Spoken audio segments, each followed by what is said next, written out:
Kalau setiap kali berak rasa macam neraka, sakit time berak. Setiap kali nak berak, korang takut sakit masa buang yang besar atau berak ni macam kena potong dengan pisau.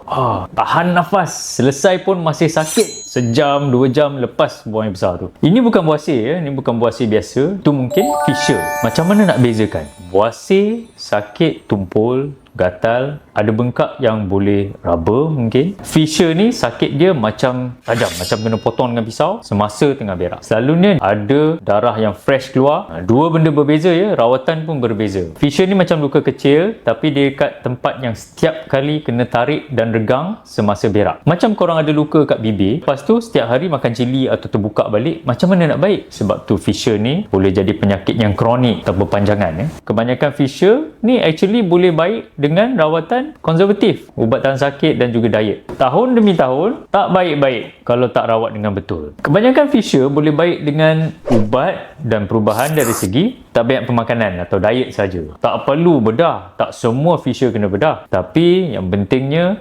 doktor kena diagnose dulu. Bagi diagnosis tu betul. Kalau setiap kali berak rasa macam neraka, tu signal yang jelas. Cakap dengan pakar dengan segera. Jangan lupa untuk like dan follow untuk info yang lebih lanjut.